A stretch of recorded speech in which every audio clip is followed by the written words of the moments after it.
Hello दोस्तों, नमस्कार। स्वागत है एक बार फिर से आप सभी के अपने प्रिय चैनल पर। दोस्तों आपको बता दें जो अभी की सबसे बड़ी खबर आ रही है, जहां पर पाकिस्तान और तुर्की के FATF की ग्रे लिस्ट में शामिल होने को लेकर अब G20 ने किया है समर्थन। बड़ा बयान आया दोस्तों, बताएंगे आखिर G20 के सारे बड़े बड़े नेताओं ने कौन सी बातें कही है, जिनमें मोदी जी भी शामिल है दोस्तों। साथ ही आपको अगली बड़ी खबर में बताएंगे, जहां पर तिब्बत को आजाद देखना चाहते थे सरदार पटेल और नेहरू से कही थी इसको लेकर बड़ी बात। जी हाँ दोस्तों, बताएंगे CDS जनरल बिपिन रावत ने दोस्तों कौन सी बड़ी बात कह दी है तिब्बत के आजाद कराने को लेकर दोस्तों। साथ ही आपको आगे बताएंगे, जहां अमेरिकी विदेश मंत्री का अशरफ गनी पर तंज, कहा मरने तक लड़ने की बात कही और तुरंत भाग निकले अपने जान को बचाते हुए। जी हाँ दोस्तों, अशरफ गनी को लेकर बड़ी बात कही है इन्होंने, बताएंगे एक एक बात आपको। साथ ही बताएंगे जहां पर जिनपिंग को सत्ता खोने का डर है। जी हाँ दोस्तों, इसकी सबसे बड़ी वजह सामने आ गई है दोस्तों, बताएंगे क्या है वो वजह है। और CM योगी आदित्यनाथ ने बड़ा पलटवार किया है दोस्तों, बताएंगे किस मुद्दे को लेकर। तो हर तरह की आज आपको खबर बताने वाले, इसीलिए बने रहिएगा वीडियो के अंत तक। और अभी खबरों में आगे बढ़ने से पहले हमेशा की तरह मानते हैं कि मोदी जी तो हर चीज संभव है और अपने भारतीय सेना में वो शौर्य, ताकत, बल, क्षमता, पराक्रम है जो किसी अन्य देश की सेना में नहीं है दोस्तों। साथ ही आपको भी भारतीय होने पर गर्व है, तो फटाफट से इस वीडियो को भी कर दीजिए लाइक,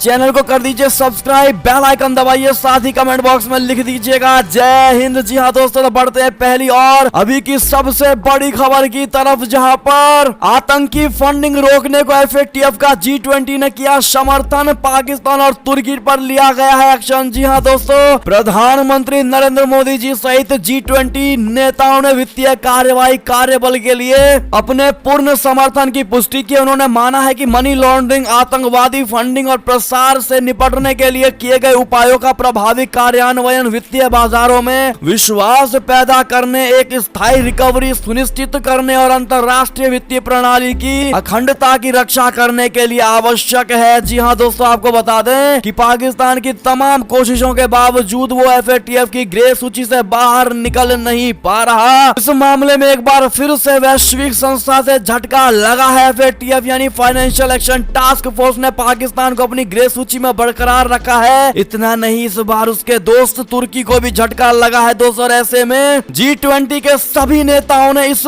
FATF के कार्य योजना की सराहना की है दोस्तों, और तुर्की पाकिस्तान पर लगे प्रतिबंध का समर्थन किया है, जिसमें प्रधानमंत्री नरेंद्र मोदी जी भी शामिल है दोस्तों। यानी कि मोदी जी ने भी इनडायरेक्टली पाकिस्तान और तुर्की पर बड़ा निशाना साधा है दोस्तों G20 के इस बात के समर्थन करके। जी हाँ दोस्तों, ऐसे में अगर आप भी FATF के इस कार्यान्वयन का समर्थन करते हैं तो कमेंट में लिखना मत भूलिएगा, और वीडियो को लाइक नहीं किया तो प्लीज लाइक कर दीजिएगा। बढ़ते हैं दूसरी सबसे बड़ी खबर की तरफ, जहां पर अमेरिकी विदेश मंत्री का अशरफ गनी पर तंज, कहा मरने तक लड़ने की बात कही और बीच में ही भाग निकले अशरफ गनी। जी हाँ, अमेरिकी विदेश मंत्री एंटनी ब्लिंकन ने अफगानिस्तान के पूर्व राष्ट्रपति अशरफ गनी पर देश छोड़ने को लेकर तंज कसा है। एंटनी ब्लिंकन ने कहा था कि वो मरते दम तक जंग जारी रखेंगे, लेकिन जब तालिबान आया तो वो देश ही छोड़कर भाग निकले। एक टीवी चैनल से बातचीत में ब्लिंकन ने बताया कि शनिवार 14 अगस्त की रात को उन्होंने अशरफ गनी से बात की थी और उन्होंने मरते दम तक लड़ने की बात कही थी, लेकिन वो भाग निकले। ब्लिंकन ने कहा मेरी 14 अगस्त को उनसे बात हुई थी और मैंने उनसे कहा था कि वो पावर के ट्रांसफर के प्लान को स्वीकार करें और तालिबान के साथ समझौते पर आगे बढ़े। तालिबान के नेतृत्व वाली सरकार में अफगानिस्तान के लोगों की सभी आकांक्षाओं को शामिल किया जाएगा। बड़ी खबर, बड़ी जानकारी। अगर आप भी मानते हैं दोस्तों कि अफगान के पूर्व राष्ट्रपति यानी कि अशरफ गनी देश के सच्चे राष्ट्रपति नहीं थे दोस्तों, उन्होंने अपने ही अफगानी नागरिकों को बीच में धोखा दिया और उनको बहुत बड़े संकट में छोड़कर चले गए हैं दोस्तों। तो आप उनके बारे में क्या विचार रखते हैं कमेंट में लिखना मत भूलिएगा। चलते अगली खबर की तरफ, जहां CDS बिपिन रावत का बयान, कहा तिब्बत को आजाद देखना चाहते थे सरदार पटेल और नेहरू से कही थी इसको लेकर ये बात। बता दे क्या बात कही थी। पाकिस्तान और चीन की ओर से सीमाओं पर की जाने वाली हरकतों को लेकर सेना को सतर्क रहने की आवश्यकता है। इसके साथ ही हमें विवादित सीमा क्षेत्रों में सैनिकों की अधिक तैनाती बनाए रखने की भी आवश्यकता है। जी हाँ दोस्तों, आपको बता दें chief of defence staff general Bipin Rawat ने रविवार को एक कार्यक्रम में बोलते हुए ये बात कही। उन्होंने सरदार पटेल मेमोरियल लेक्चर को संबोधित करते हुए कहा कि देश के पहले गृह मुख्यमंत्री सरदार पटेल बेहद दूरदर्शी थे और वो तिब्बत को एक स्वतंत्र देश के तौर पर देखा चाहते थे। उनका मानना था कि यदि तिब्बत स्वतंत्र देश के तौर पर भारत और चीन के बीच बफर स्टेट रहेगा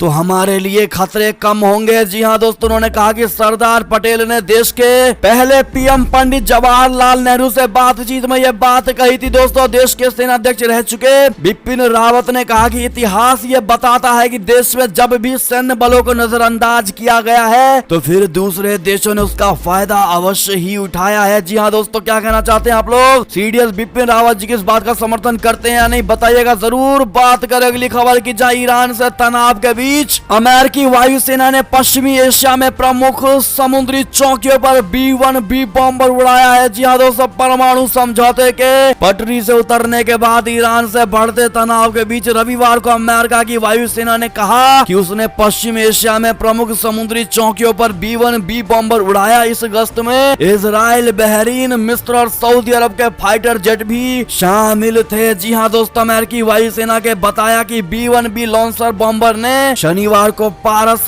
की खाड़ी के संकड़े मुहाने होरमुज जल डमरू मध्य स्टेट के ऊपर से उड़ान भरी। जी हाँ दोस्तों, बढ़ते अगली खबर की तरफ, जहां पर प्रवासी नेताओं ने अमेरिकी सांसद से की मुलाकात, हिंदुओं पर बढ़ रहे अत्याचार पर जताई घनी चिंता। जी हाँ दोस्तों, बता दें अमेरिका में भारतीय अमेरिकी प्रवासी समुदाय के नेताओं ने सांसद जेम्स मैक गवर्नर से मुलाकात की और पाकिस्तान तथा बांग्लादेश सहित दुनिया के विभिन्न हिस्सों में हिंदुओं पर बढ़ रहे अत्याचार तथा हमलों की चर्चा की है। हाउस रूल्स कमेटी के अध्यक्ष, चीन पर कांग्रेस कार्यकारी आयोग के अध्यक्ष और द्विदलीय टॉम लेंटोस मानवाधिकार आयोग के डेमोक्रेटिक सह अध्यक्ष मैक गवर्नर ने दुनिया के विभिन्न हिस्सों में मानवाधिकारों के उल्लंघन पर चिंता व्यक्त की है। जी हाँ दोस्तों, बात कर अगली बड़ी खबर की, तो कार्बन उत्सर्जन में कटौती को लेकर बढ़ रहा दबाव, भारत के विकसित देशों को मोदी जी की दो टुक। जी हाँ दोस्तों, स्कॉटलैंड में शुरू हुए संयुक्त राष्ट्र जलवायु परिवर्तन सम्मेलन यानी कि COP26 से पहले भारत ने कार्बन उत्सर्जन में कमी को लेकर महत्वपूर्ण बयान दिया है। भारत ने कहा है कि पहले विकसित देशों को कार्बन उत्सर्जन कम करना चाहिए ताकि विकासशील देश भी कार्बन ऊर्जा का लाभ उठाकर अपने आप को विकसित कर सकें। COP26 यानी कॉन्फ्रेंस ऑफ पार्टी सम्मेलन में भारत का प्रतिनिधित्व करने जा रहे केंद्रीय मंत्री पीयूष गोयल ने यह बयान दिया है। जी हाँ दोस्तों, बात करें अगली बड़ी खबर की, जहां पर 20 महीने से चीन के बाहर ना निकलने पर जिनपिंग को सत्ता खोने का डर है। जी हाँ दोस्तों, इस हफ्ते रोम में G20 देशों की बैठक और अगले हफ्ते ग्लासगो में जलवायु वार्ता में एक बात समान होगी। चीन के राष्ट्रपति शी जिनपिंग की अनुपस्थिति, बीते 20 महीने से जिनपिंग ने चीन के बाहर कदम नहीं रखा है। दोस्तों, अमेरिकी राष्ट्रपति जो बाइडेन से आज तक आमने सामने मुलाकात नहीं है। चीन सरकार ने खुद तो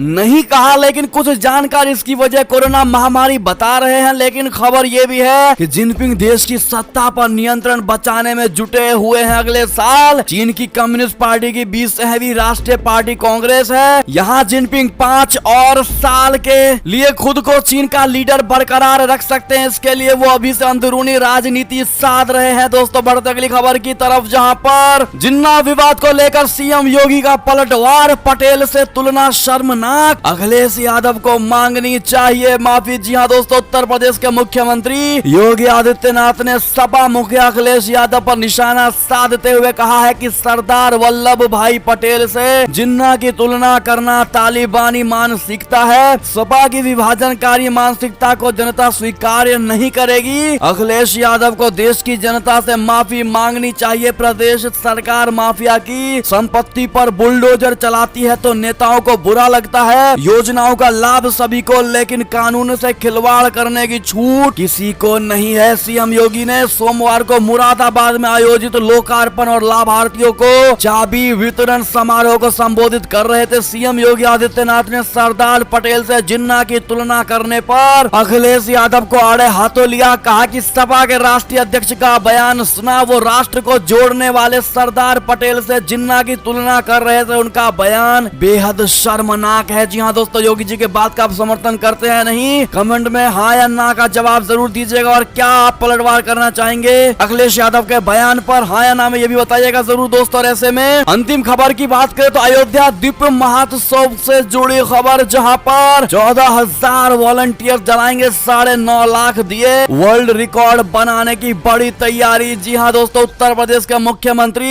योगी आदित्यनाथ ने छोटी दीपावली यानी 3 नवंबर के दिन अयोध्या के राम की पैड़ी घाट पर 9,51,000 दीपक जलाने का लक्ष्य निर्धारित किया है। इस लक्ष्य को सफल बनाने के लिए राम की पैड़ी घाट पर तेजी से तैयारियां चल रही हैं। इसके लिए अयोध्या शहर के सभी कॉलेजों के छात्र छात्राओं को इसमें सहयोग करने के लिए बुलाया गया। इनके अलावा 49 संस्थाएं अपने 14,000 वॉलंटियर्स के साथ इस समय राम की पैड़ी घाटी पर दीपक सजाने का काम कर रही है। जी हाँ दोस्तों, ऐसे में अगर आप भी दीपोत्सव का भारी मात्रा में समर्थन करते हैं दोस्तों, तो आप भी कमेंट सेक्शन में जय श्री राम लिखना मत भूलिएगा इस दिवाली के अवसर पर। ऐसे में ये थी अब तक की सारी बड़ी खबर। आपको हमारी खबरें कैसी लगी दोस्तों? आशा करता हूँ बहुत अच्छी लगी होगी। अगर थोड़ी भी अच्छी लगी है तो इस वीडियो को भी अपने भाई बंधुओं में व्हाट्सएप, फेसबुक, ट्विटर के जरिए पूरे भारत में शेयर करना बिल्कुल मत भूलिएगा। और अभी कर दीजिए इस वीडियो को लाइक, चैनल को कर दीजिए सब्सक्राइब, बेल आइकन दबाइए, साथ ही कमेंट बॉक्स में लिख दीजिएगा जय हिंद जय भारत। तो मिलते हैं आपसे अगली बड़ी खबर में दोस्तों, तब तक अपना ख्याल रखिएगा। बहुत बहुत धन्यवाद बने रहने के लिए, साथ देने के लिए। जय हिंद।